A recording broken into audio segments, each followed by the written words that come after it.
મધ્યપ્રદેશના જાંબુઆ જિલ્લામાં આવેલા મહેદીખેડા ગામમાં રહેતો નરેશભાઈ બાબુભાઈ બાબરિયા પોતાની કારમાં ગાંજાનો જથ્થો સંતાડીને લાવ્યો હતો। ત્યારે ગાંજાનો આ જથ્થો સાવલી તાલુકાના રાયકા ગામની સીમમાં પોલીસ ચોકીની સામે નંદેસરીથી સાકરતા જતા સર્વિસ રોડ ઉપર રહેતા દિલીપ સામંતસિંહ ચાવડાને ડિલિવરી કરવા માટે આવ્યો હતો। ત્યારે તે સમયે જિલ્લા એસઓજી પોલીસે દરોડો પાડીને નરેશ બારિયા અને દિલીપ ચાવડાને રંગે હાથો ઝડપી પાડ્યા હતા। ત્યારે પોલીસે કારમાં તપાસ કરતા કારના ચારેય દરવાજાની ડોર સ્ટ્રીપમાં સંતાડેલ ગાંજાનો જથ્થો મળી આવ્યો હતો। ત્યારે આ ઉપરાંત દિલીપ ચાવડાના ઘરે પણ તપાસ કરતા રસોડામાં બનાવેલા અંડરગ્રાઉન્ડ ભોયરામાં પણ સંતાડી રાખેલો ગાંજાનો જથ્થો મળી આવ્યો હતો।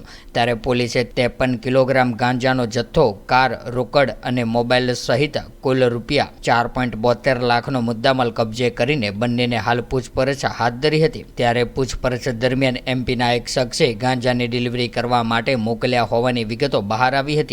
ત્યારે આ અંગે પોલીસે વધુ તપાસ હાથ ધરી છે।